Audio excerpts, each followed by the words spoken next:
सर्वकल्याणकारकं प्रधानं सर्वधर्माणां जैनं जयतु शासनम्। मैं नमो तीर्थनायक को, नमो ओंकारवाणी को, नमो कुंद प्रभु को जिन्होंने ओंकार धारण की। अहो उपकार जिनवर का, कुंद का दिव्य वाणी का, जिन कुंद ध्वनि दाता उन कहान स्वामी का।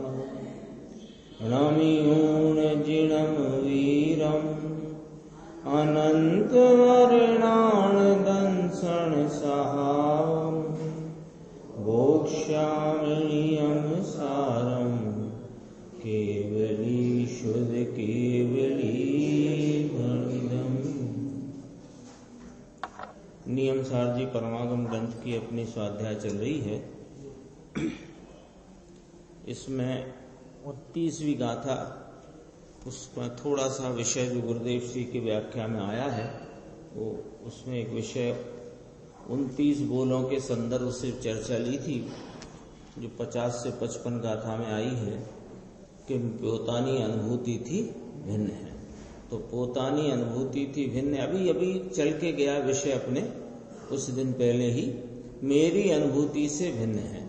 क्या क्या भिन्न है? तो उसमें कहा ये वर्ण रस गंध आदि उद्गल हैं वे, और गुण स्थान, मारना स्थान, संयम लब्धि स्थान, जीव स्थान, समास आदि ये सब मेरी अनुभूति से भिन्न है।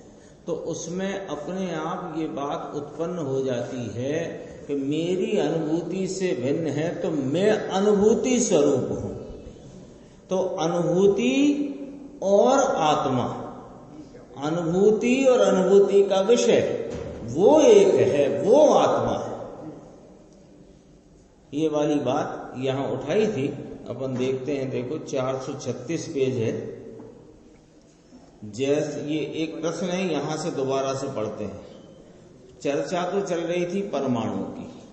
क्या चर्चा थी कि परमाणु शुद्ध है, तो जो शुद्ध परमाणु है वो परमाणु ही वास्तव में निश्चय से पुद्गल द्रव्य है।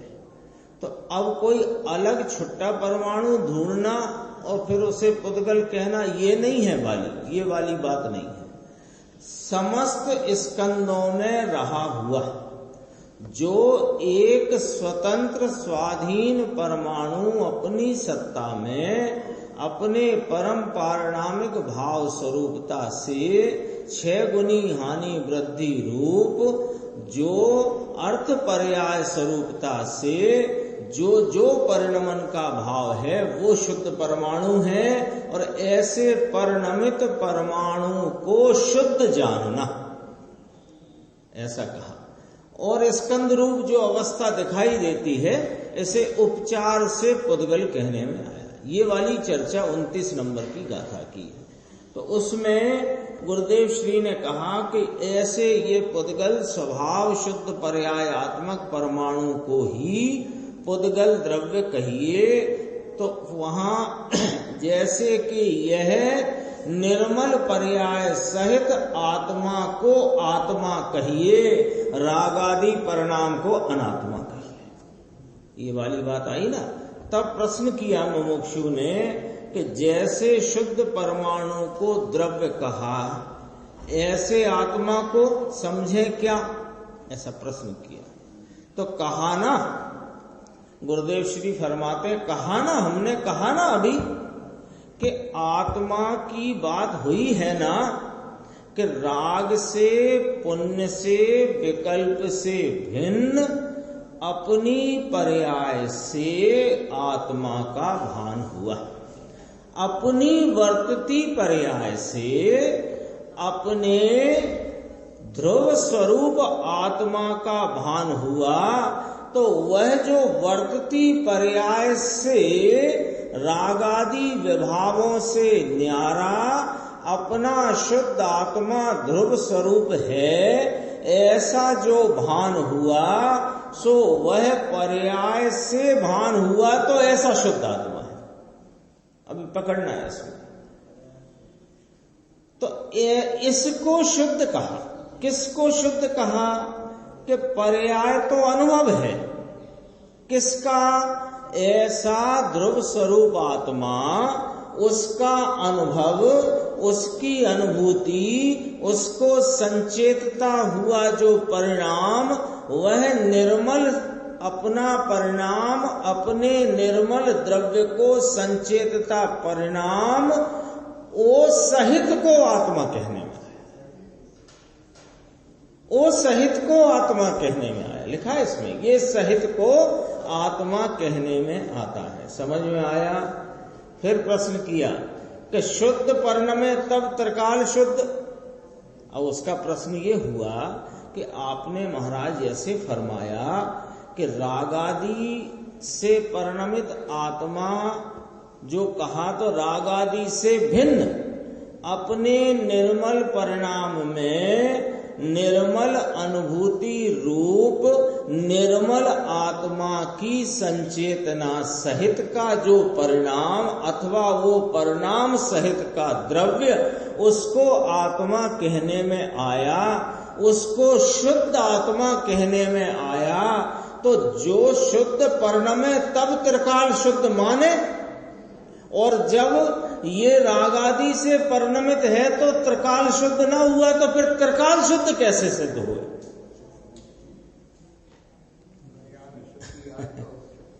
प्रश्न क्या उठ गया है कि जब पर्याय में शुद्धता प्रगटेगी तब यह आत्मा त्रिकाल शुद्ध होएगा।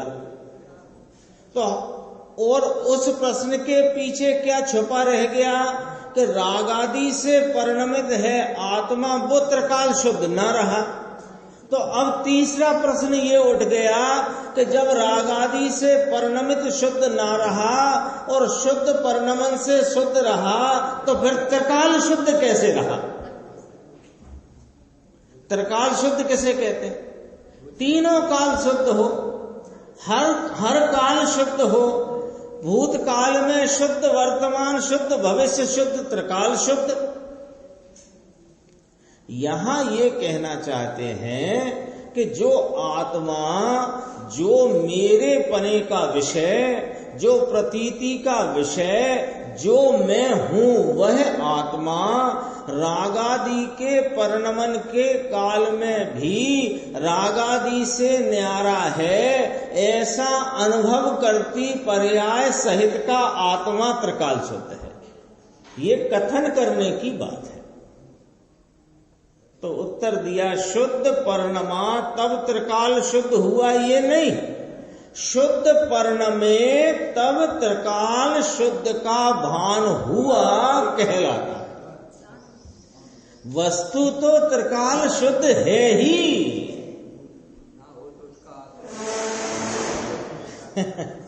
होए नहीं, बनाई जाएगी, ऐसी कोई वस्तु नहीं है। लेकिन रागादि से परिणमित और अपने को रागादि स्वरूप मानते हुए मैं त्रिकाल शुद्ध हूं, ऐसा तेरे भान में आया कहां है?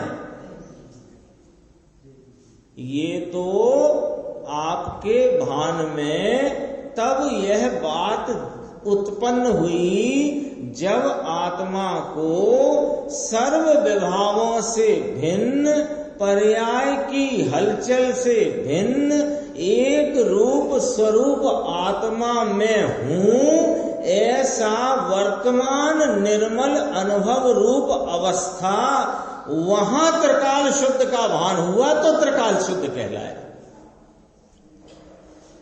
इसके बिना कहां से हुआ?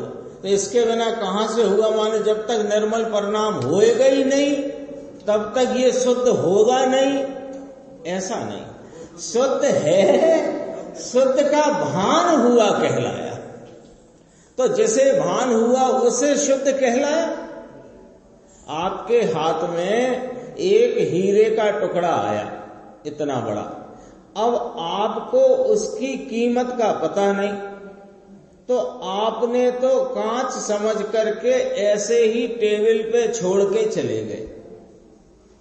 फिर किसी जानकार ने बताया कि भाई ये जो तुम टेबल पे हीरा छोड़ गए हो, ये तो 1 करोड़ रुपए की कीमत का है। जब उस हीरे को उस जानकार जौहरी के कथन अनुसार अपनी नजर बनाकर देखा, स्वयं ने प्रतीति में लिया, तो देख करके यह प्रतीति हुई, यह ज्ञान हुआ कि ओ हो यह तो 1 करोड़ का है। तो तब वो 1 करोड़ का हुआ। तो पहले क्या 1 करोड़ का नहीं था? पहले भी था, लेकिन तुमको भान नहीं था, भान हुआ तो 1 करोड़ का है। ऐसी बात यहां कहना चाहते हैं। अब यहां इसको एक नई शंका आशंका का जन्म हो गया श्रोता को। इसके साथ थोड़ा विषय जोड़ना है सीडी का। सीडी का आज विषय जो है बहुत ही गंभीर था।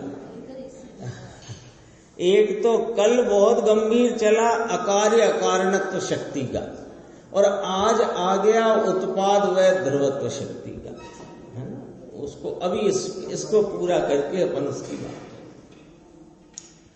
फिर यहां आशंका खड़ी हो गई कि आपने यहां पर इस प्रकार प्रतिपादन किया है गुरुदेव श्री कि जब यह शुद्ध परिणमे तो त्रिकाल शुद्ध हूं ऐसा भान हुआ, तब यह त्रिकाल शुद्ध है इस प्रकार जानने में आया तो त्रिकाल शुद्ध है। ऐसे ही हुआ ना।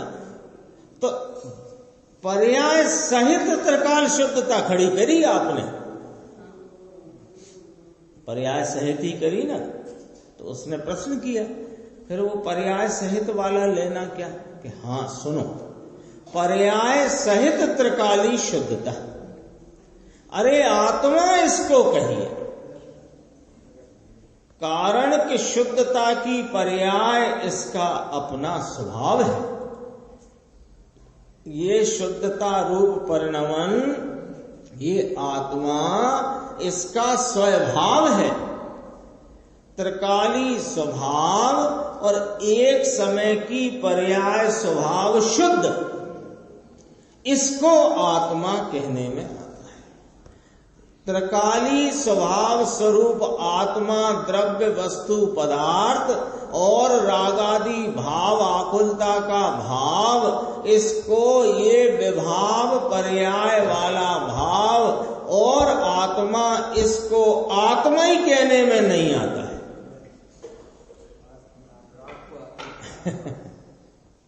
दोनों मिलाकर चलना जरा। ये आत्मा जो अनादि अनंत आत्मा, वह अनादि अनंत आत्मा, उसका वर्तमान परिणाम राग दुख आकुलता वाला, तो राग दुख आकुलता का परिणाम और आत्मा, इनको मिलाकर के क्या कहते हैं कि अनात्मा कहते हैं। क्यों? क्योंकि इसमें वो स्वभाव परिणमन ही नहीं जैसा कि आत्मा का स्वभाव है। उसे कौन आत्मा कहे? शक्कर जो कड़वी स्वाद रूप अनुभव में आती हो, उसे कौन शक्कर कहेगा? कौन शक्कर कहेगा?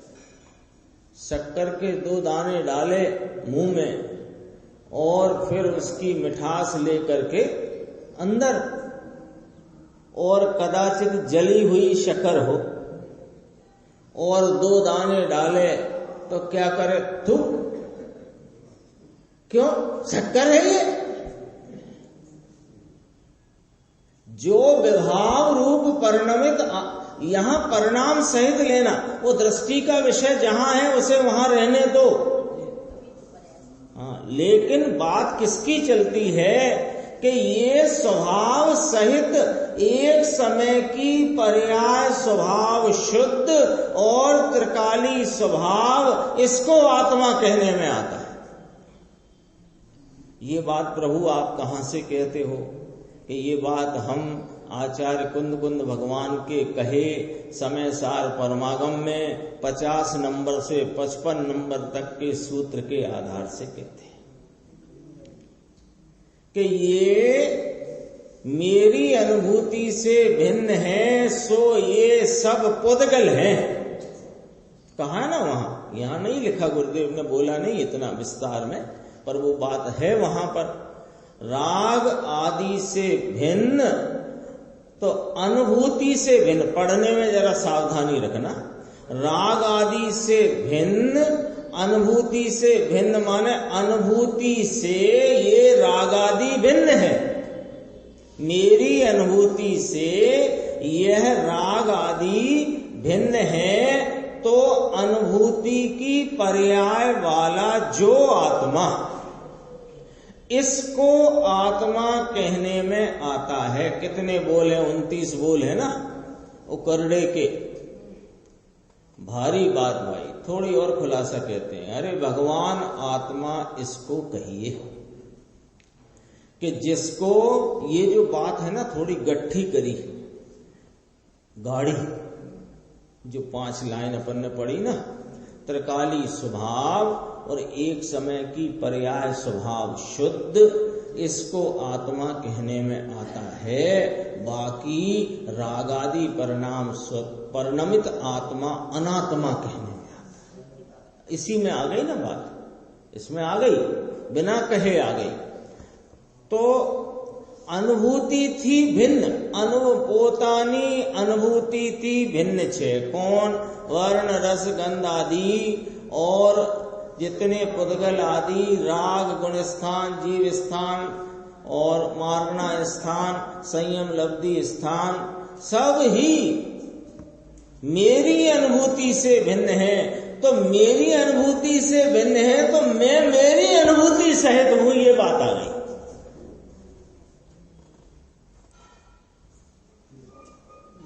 जहां मैं खड़ा हूं ना, जहां मैं खड़ा हूं, नदियां, कांटे, पत्थर, पहाड़, ये सब मुझसे दूर है।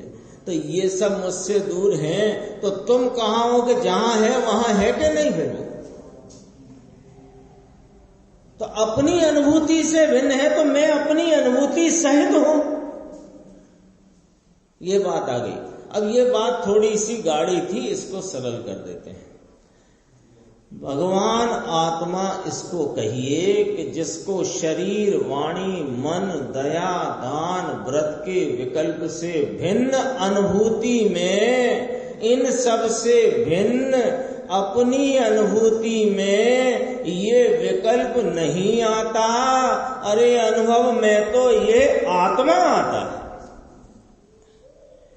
ऐसी अनुभूति से भिन्न होने के कारण दूसरे सबको पुद्गल कहने में आया है। अनुभूति सहित आत्मा को आत्मा कहने में आया है। क्या हुए? जगत लुट गया है, लुट गया है। एक तो संसार के पाप के नाम पर पूरी जिंदगी लुट गई है, और फिर इसमें धर्म के नाम से दूसरी रीति से लुट गया है। एक ने छुरा भोंप कर लूटा है, एक ने जेब काट कर लूटा है। लूटा तो दोनों में, डाकू और ठग होते हैं।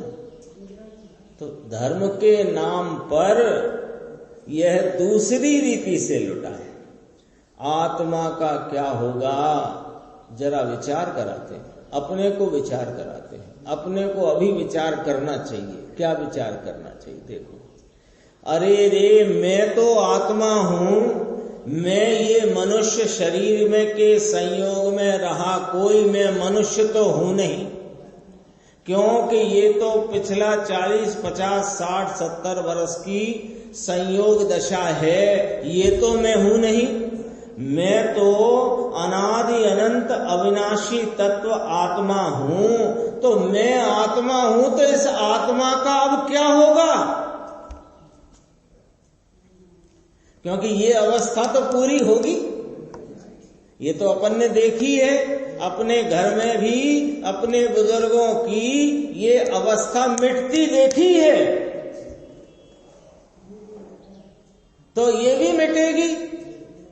तो फिर आत्मा का क्या होगा? यहां से निकल करके कहां जाऊंगा? एक बार विचार तो करो। किराएदारी से 10 साल से 12-15 साल से रहता हो कोई मकान में, और अचानक उसने आकर के नोटिस भी थमा दिया और 2 पुलिस वाले को भी ले आया, 3 घंटे के अंदर मकान खाली करो। इतना भी समय नहीं मिलता। उसने कहा 3 घंटे के अंदर मकान खाली करो, तो क्या सोचता है? अब मैं कहां जाऊंगा, अब मैं कहां रहूंगा? नहीं सोचता। सामने वो खड़ा है मालिक मकान, और नोटिस हाथ में, और 2 पुलिस वाले साथ में, और उनकी शक्ल देख रहा है और सोच रहा है कि अब मैं कहां जाऊंगा। अभी सोचा हमने कहां जाऊंगा? अरे इसको सच्चा भाव क्या है, खोटा भाव क्या है, आत्मा इसका स्वभाव क्या है और विभाव क्या है, इसकी खबर न मिले तो निर्धन है ये। भले दौलत में अंबानी का पलड़ा इधर नीचे को झुक जावे और इसका ऊपर को चढ़ जावे, या इसका नीचे झुक जाए, अंबानी से ज्यादा भी दौलत है, लेकिन ये खबर नहीं कि कहां जाऊंगा और सच्चा क्या और झूठा खोटा क्या, तो निर्धन है, अनाथ है, अरक्षक है। अरक्षक माने इसकी कोई रक्षा करने वाला है नहीं, दुखी है, समझ में आया। तब मुमुक्षु ने कहा, माटेज कीधु छे आत्मा ने त्वराथी। त्वराथी माने शीघ्रता से इस आत्मा को पहचान लो। ये वाली बात चलती थी। अभी अपना जो विषय चल रहा था, अगले श्लोक में चलने के पहले वो बात अपन थोड़े 5 मिनट में करते हैं। सीडी में था उत्पात व ध्रुवत्व शक्ति, 18वीं शक्ति की चर्चा गुरुदेव कर रहे थे। उसमें उनको क्या कहना था कि उत्पात व ध्रुव शक्ति यानी यह आत्मा क्रमवर्ती और अक्रमवर्ती भाव स्वरूप है। यह आत्मा क्रमवर्ती और अक्रमवर्ती भाव स्वरूप है। पहले अपन क्रमवर्ती अक्रमवर्ती की बात समझ लें क्या है। अक्रमवर्ती माने अनंते गुण विस्तार में अक्रम रूप से रहे हुए हैं, ऐसा अक्रमवर्ती। जैसे सोने में पीलापना, चिकनापना, भारीपना कैसे रहा हुआ है? अक्रम से। हाथ में सोना हो ना संजय भाई, इतनी लंबी एक 3 इंच की डंडी सोने की अपने हाथ में है, उसमें ऊपर पीलापना, बीच में भारीपना, नीचे चिकनापना, ऐसा है क्या? तो उसमें पीला चिकना भारीपना उस पूरे सोने के टुकड़े में किस प्रकार रहा हुआ है? अक्रम रूप से रहा हुआ है, क्रम नहीं है उसमें। उसके चप्पे चप्पे पर पीला चिकना भारी बसा हुआ है, इसको कहते हैं अक्रमवर्ती भाव। ये है गुण। तो आत्मा में अनंत गुण अक्रमवर्ती रूप से रहे हुए हैं। वर्ती शब्द क्यों इस्तेमाल किया? कि अक्रम रूप से रहे हैं, सो रहे ही हैं, यो नहीं वर्तते हैं। वर्तते गुण वर्तते हैं कि नहीं वर्तते? शक्कर में मिठास नाम का गुण है। अब आज डाली तो बरत गई और कल डाली तो बरत ही नहीं। आज दूध मीठा हुआ, कल नहीं हुआ, क्यों? आज बर्तन नहीं हुआ, किसका? मिठास गुण का। ऐसा हो सकता है? ये तो समझने के लिए बात है। ऐसे यह गुण इस आत्मा में अक्रमवर्ती रहे हुए हैं और पर्याय क्रमवर्ती हैं। पर्याय माने इस आत्मा की एक एक समय में होती व्यक्त अवस्था, उसका व्यक्त रूप भेद, उसका नाम पर्याय है। तो वो व्यक्त होती पर्याय वे क्रमवर्ती हैं। क्रमवर्ती हैं तो वे जब क्रमवर्ती हैं और जिस क्रम में जो पर्याय होनी है वही होती है, तो फिर पुरुषार्थ क्या रहा? चर्चा ये करना थी उसमें। गुरुदेव ने बार बार कहा, आज बपोरे मगज में आवी बात चाली छे, अंदर थी आवी छे। फिर उन्होंने कहा, फरी थी ले छू। 4-5 बार लिया उस विषय। कहना ये है, उनका कहना ये था कि हमको ये नहीं बताना है कि क्रमवर्ती होए तो तुम ये बात मान लेते हो कि जब क्रमवर्ती है, मेरा सम्यक दर्शन, मेरा मोक्ष मार्ग, मेरी मोक्ष अवस्था जो सब क्रमवर्ती, क्रम रूप, क्रमबद्ध है, तो फिर पुरुषार्थ क्या रहा? तब वहां ये बात आई कि भाई यह आत्मा अक्रमवर्ती गुणों सहित क्रमवर्ती पर्यायों में वर्तता है। यह बात तुझे पर्यायों की क्रमवर्तिता देखकर लक्ष्य में नहीं आएगी। बहुत गंभीर पॉइंट निकला है उसमें, पकड़ना जरा। कि ये हमको ऐसा लगता है कि पर्याय सब जब क्रमबद्ध हैं। एक तो जो समझ ही नहीं रहे वो तो यूं कह रहे हैं कि जैसा निमित्त होगा वैसा परिणमन होगा, जैसा निमित्त आएगा वैसा ये कार्य हो जाएगा। तो वे तो एक द्रव्य से दूसरे द्रव्य का कार्य मानने वाली अत्यंत स्थूल मिथ्या मान्यता को पोषित कर रहे हैं। उनका पुरुषार्थ तो उनने निमित्त के भरोसे छोड़ दिया, क्योंकि जैसा निमित्त आएगा वैसा। तो उनको तो कर दो अभी साइड में। अभी तो उनकी बात चलती है जो क्रमबद्धता की बात कह करके कि जब सब पर्याय क्रमबद्ध हैं तो फिर पुरुषार्थ क्या रहा? क्या राजेश भाई?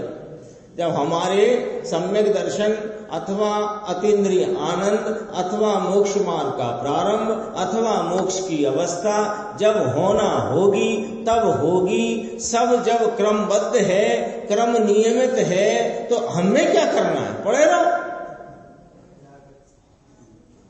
तो ये जो तुम्हारे चित्त में प्रश्न उठा है कि हमें क्या करना अथवा इसमें क्या पुरुषार्थ है, ये जो तुम्हें उसमें पुरुषार्थ की खोज का जो प्रश्न उठा है, ये प्रश्न भाई साहब आपको पर्यायों को देखने से उठा है अथवा पर्यायों के क्रम पर तुम्हारी दृष्टि होने से उठा है। पर्यायों क्यों? तो जब सम्यक दर्शन होगा तब होगा, जब सिद्ध अवस्था होनी होगी तब होगी, जब केवल ज्ञान होना होगा तब होगा, जब योग निरोध होना होगा तब होगा। ये तुम कहां देख देख करके कह रहे हो पुरुषार्थ क्या करना इसमें, पुरुषार्थ क्या करना इसमें? तुम देख रहे हो पर्यायों के क्रम को, और पर्यायों के क्रम को देख देख कर फिर कहते हो कि पुरुषार्थ क्या करना, पुरुषार्थ क्या करना।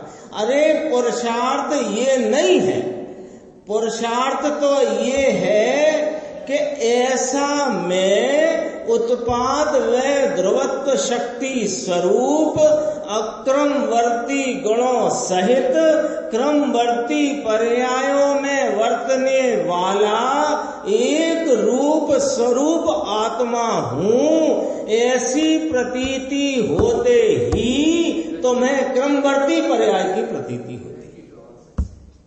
दृष्टि स्वभाव पर आने से, वस्तु का स्वीकार होने से, उस वस्तु का यह उत्पाद व ध्रुवत्व रूप गुण तुमको प्रतीति में आया, तब क्रम नियमित पर्यायों की प्रतीति हुई और यही पुरुषार्थ हुआ।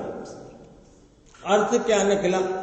अर्थ ये निकला कि पर्यायों की ओर देख करके क्रमबद्धता का निर्णय कभी हो सकता ही नहीं है। जब अपने द्रव्य स्वभाव को देखकर, जानकर, निर्णय करके इस द्रव्य स्वभाव के निर्णय का अनुसरण करेगा तो तुझे क्रमवर्ती पर्यायों का और पर्यायों की क्रमबद्धता का निर्णय होगा। उत्पाद व ध्रुवयुक्तम सत्य, गुरुदेव ने कहा हम आगम प्रमाण से सिद्ध करते हैं। तुमको लगता है ना गुरुदेव ने निकाली है क्रमबद्धता की बात, आगम प्रमाण से हम आज यह सिद्ध करना चाहते हैं। अंदर आ गई ये बात दोपहर को विचार में। उत्पाद व ध्रुवत्व शक्ति, ये तो आगम का जिन शासन का महासूत्र है, कौन बदले? तो उत्पाद व माने क्रमवर्तीपना और ध्रुवत्व माने अक्रमपना। तो कहते हैं कि द्रव्य स्वभाव पर दृष्टि देने से क्रमबद्धता का निर्णय होता है और पर्यायों को देख देख कर पर्यायों की क्रमबद्धता का विचार करके तुम यदि यह चाहते हो कि मुझे क्रमबद्धता का निर्णय हो गया है अथवा हो जाएगा तो महाभूल में पड़े हुए हो। क्रमबद्धता का निर्णय इस उत्पाद व ध्रुव स्वरूप इस आत्म वस्तु को, उसके स्वभाव को अंगीकार करने से होता है। हो ही रहा, ये क्रमवर्तीपना है उसका। तो वो क्रमवर्तीपना भी क्रम नियमित है, आगे पीछे होता नहीं। तब एक प्रश्न वहां कि सर्वज्ञ परमात्मा ने जैसा देखा है वैसा होगा, तो उन्होंने कहा कि हमें ये वाला आधार अभी देना ही नहीं है, हमें अभी ये आधार नहीं देना है कि जैसा सर्वज्ञ ने देखा होगा वैसा होगा। अरे ये तो केवल ज्ञान का आधार है। हमें तो अभी ये बात कहना है कि वस्तु का स्वरूप ही ऐसा है कि जिस वक्त, जिस क्षण में, जिस वस्तु की जो पर्याय होनी है वह होती है, ऐसा वस्तु का स्वभाव है। और ऐसे वस्तु के स्वभाव को जो अंगीकार करता है उसे क्रमबद्धता का निर्णय होता है। ये विषय था आज का, बहुत गंभीर है। और जैसा वस्तु का स्वरूप है वैसा केवल ज्ञान में वर्तता है, तो केवल ज्ञान में सब कुछ वर्तता है। इसलिए कहा कि जैसा केवल ज्ञानी ने देखा है वैसा। कितना गंभीर वक्तव्य 15, 20, 25 मिनट में, आधा घंटे में महापुरुषों के मुख से निकल के आता है कि एक बात समझ में आ जाए तो अनादि काल की भव भ्रमणा मिट जाए। कर्ता बुद्धि का अभाव होगा, पर्यायों की क्रम नियमितता का निर्णय होने। लेकिन ये बात थोड़ी ख्याल में आज गुरुदेव श्री के व्याख्यान के माध्यम से अपने सामने आई है कि पर्यायों की क्रमबद्धता के संदर्भ में हम सारा विचार पर्यायों पर आधारित करते हैं, नहीं करते। जो होना होगा वो होगा, तो देख रहे हैं होना होगा पर, और उधर से निर्णय कर रहे हैं क्रमबद्ध पर्याय। जब सम्यक दर्शन होना होगा तो होगा, जब मुनिपना आना होगा तो आएगा। इसमें क्रमबद्ध का निर्णय तुम कभी कर नहीं सकते, क्योंकि क्रमबद्धता का निर्णय पर्यायों की ओर देख करके नहीं, द्रव्य स्वभाव की ओर देख करके ही होता है। ऐसी अद्भुत बात। अपना 43वां कलश अपन प्रारंभ करते हैं, समय थोड़ा है, पढ़ते हैं इसको। इति जिनपति मार्गात् बुद्धि तत्त्वार्थ जातः त्यजतु परम शेषम चेतना चेतनं च भजतु परम तत्त्वं चित् चमत्कार मात्रं परविरहतमनन्त निर्विकल्पे समाधौ। इस प्रकार जिन पति के मार्ग द्वारा तत्वार्थ समूह को जानकर पर ऐसे समस्त चेतन और अचेतन को त्यागो। पद्म प्रमलधारी मुनिराज टीका करते हुए श्रोता जन को, पाठक गण को ये उपदेश देते हैं कि सुनो, जिन पति के मार्ग द्वारा, शर्त डाली है, जिन पति के मार्ग द्वारा तत्वार्थ समूह को जानकर। कैसे जानना तत्वार्थ समूह को? एक तो पहली बात 6 द्रव्य 7 तत्व की व्याख्या इस पूरे जगत में जिनेंद्र परमात्मा की वाणी सिवाय कहीं है ही नहीं। और जानना है तो उनके मार्ग द्वारा जानो।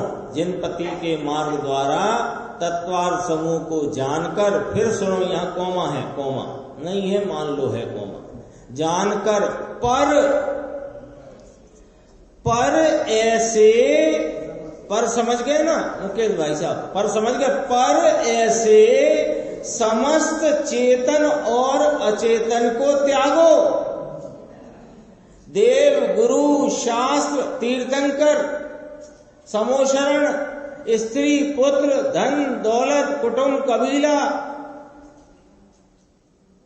आ गया कि नहीं आ गया?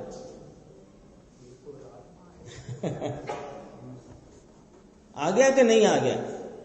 कि कुछ अलग से और खतौनी करवाएं। पर ऐसे समस्त चेतन और अचेतन को त्यागो, फिर सेमीकोलन, अर्धविराम। अंतरंग में त्यागो, तो त्याग के क्या करें? भजन करें कि नहीं? हाँ, भजन करो, ये वाला। अंतरंग में निर्विकल्प समाधि के विषय, यानी समाधि में पर विरहित, पर से रहित चित्त चमत्कार मात्र परम तत्व को भजो। इसको भजो। इसको गुरुदेव का थोड़ा सा व्याख्यान है, ज्यादा लंबा भी नहीं है। इस प्रकार जिन पति के मार्ग द्वारा वीतराग भगवान का ये मार्ग है। कहते हैं जिन पति माने जिनेश्वर, देव, वीतराग, त्रिलोकनाथ, तीर्थंकर परमात्मा, इनके मार्ग द्वारा तत्वार्थ समूह को जानकर, ये भगवान के कहे हुए ऐसे तत्व को जानकर, अज्ञानियों के कहे हुए ये नहीं। तत्वार्थ समूह में क्या आ गया? जीव, अजीव, पुण्य, पाप, आश्रम, संवर, निर्जरा, बंध और मोक्ष। इनको जिन पति के मार्ग द्वारा वीतराग की कही हुई, सर्वज्ञ ज्ञान में आई हुई बात, इनकी कहे हुए तत्वार्थ समूह को जानकर, देखो जानकर कहा ना मुनिराज ने, तो उसका अर्थ है पहले जाने तो सही कि आत्मा शुद्ध है, राग आदि अशुद्ध है। पहले जाने तो सही। अभी आत्मा है, आत्मा जानने देखने का कार्य करता हुआ आत्मा है और रागादि भाव है, रागादि को जानता वेदता हुआ भी भाव है, लेकिन रागादि अशुद्ध है और मैं आत्मा शुद्ध हूं ऐसा पहले जाने तो सही। राधूणम 72 नंबर गाथा क्या कहते हैं वहां कि आश्रव भाव अशुचि है, विपरीत है, दुखस्य कारणम, दुख के कारण है, ऐसा जानने से बस आश्रवों से निवृत्त होता है। जाने तो सही कि आत्मा शुद्ध है, रागादि अशुद्ध है, कर्म ये जड़ है, वाणी शरीर अजीव है, इनका और मेरा कोई संबंध है नहीं। नीचे आना जरा, इसमें देखो, ऐसे समस्त चेतन अचेतन को, तो समस्त चेतन अचेतन में सब आ गए, राग आदि पुद्गलों को दृष्टि में से त्यागो। त्यागो का अर्थ क्या है? दृष्टि में से त्याग दो कि ये मेरे नहीं, फिर वो स्वयं अभाव को त्याग को माने वो संयोग में से भी चले जाते हैं। जो तेरे में नहीं उनकी दृष्टि छोड़ और तेरे में है वहां दृष्टि को स्थापित करो। ये अस्तित्व में तेरा होना पना, ये ज्ञाता स्वरूप, दृष्टा स्वरूप, आनंद स्वरूप सत्ता जो है ना, इसमें तेरा होना पना है। अभी तो इतनी त्याग की व्याख्या करी कि इसको त्याग कहा। किसको त्याग कहा? कि ये सब मुझसे पर अनंत चेतन अचेतन भाव पदार्थ जो है ये मैं नहीं हूं, ऐसा दृष्टि में से छोड़ना, इसका नाम त्याग है। कहां से लाए? ज्ञान ही प्रत्याख्यान है, आती कि नहीं बात? ये बाहर का त्याग, स्त्री छोकरा छोड़कर बैठा और त्यागी हो गया, धूल में भी ये त्याग नहीं है। अंतर में इस आत्मा सिवाय के, इधर एक तरफ कर लो, इस आत्मा सिवाय के सब आत्माएं निगोद से लेकर सिद्ध परमात्मा, अरिहंत, 5 परमेष्ठी आदि ये मेरे नहीं, ये मुझसे रहे नहीं, वे रहे हैं सो उनसे मुझे कोई लाभ है नहीं।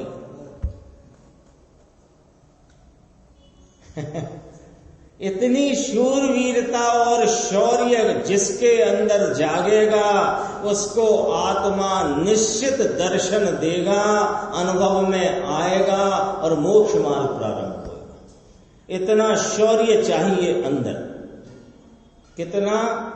कि निगोद से लेकर सिद्ध परमात्मा, अरिहंत, 5 परमेष्ठी आदि ये मेरे नहीं, ये मेरे से रहे नहीं हैं और वे रहे हैं, उनसे मुझे कोई लाभ है नहीं। ताकत चाहिए भाई साहब, वस्तु स्वरूप को स्वीकारने में ताकत चाहिए। ताकत काय से आएगी? कि सच्चे निर्णय से आएगी, किसी के कहने से और बादाम खाने से नहीं आएगी।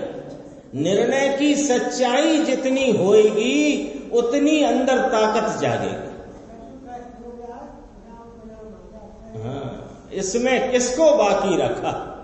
समस्त चेतन अचेतन को त्यागो, इसमें किसको बाकी रखा है? कि सब आ गए, गिरनार पर्वत सम्मित शिखर सब इसमें आ गया।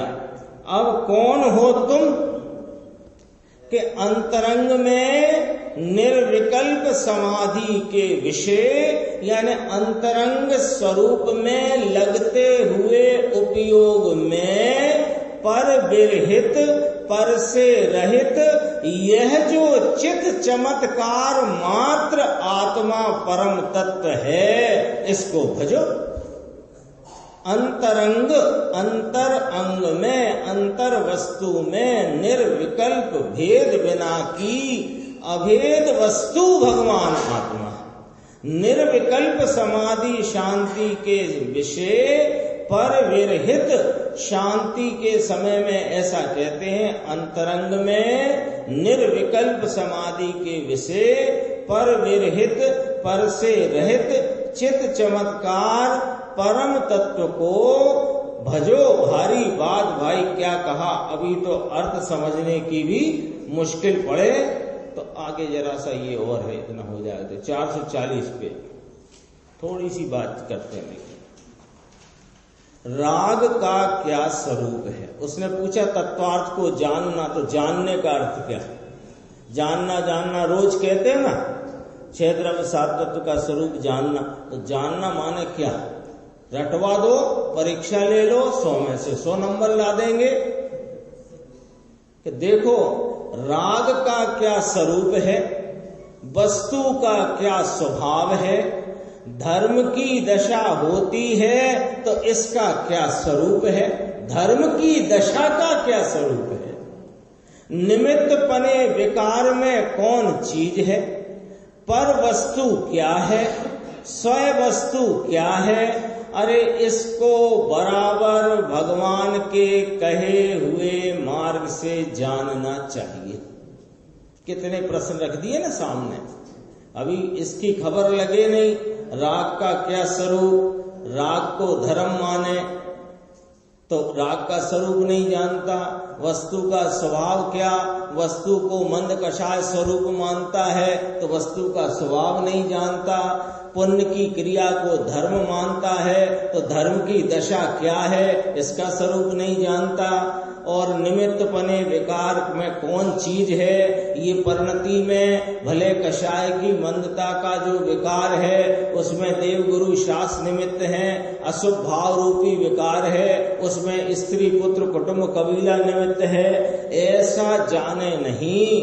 पर वस्तु क्या है, स्वय वस्तु क्या है, इसका बराबर भगवान के कहे मार्ग से जानना चाहिए। जान के क्या करें कि जानकर अचेतन का त्याग और चेतन का ग्रहण करना। ये क्या हुआ? अभी तो समस्त चेतन अचेतन का त्याग कहा था कि वे जो पर समस्त चेतन है वे अचेतन है और तू चेतन है। चेतन का ग्रहण करना, हाँ, जिसमें मेरा ज्ञान मेरा दर्शन है वो मैं चेतन और सब अचेतन, सिद्ध अनंत सिद्ध अचेतन मेरे लिए। चैतन्य भगवान आनंद स्वरूप, इसका भजन कर, इसलिए इसमें एकाकार हो जा और पर का लक्ष्य छोड़ दे, तब धर्म की शुरुआत होएगी। लो यहां तक आया, फिर तो कहे चेतन अचेतन दोनों के विकल्प भी मुनि धर्मी को नहीं होते। ये आगे के कलश की संदर्भ की सूचना है। ये चेतन तो शुरुआत में प्राथमिक भूमिका में ज्ञानी सम्यक दृष्टि को ऐसा विकल्प विचार आता है, मैं ये चेतन हूँ, रागादि अचेतन है।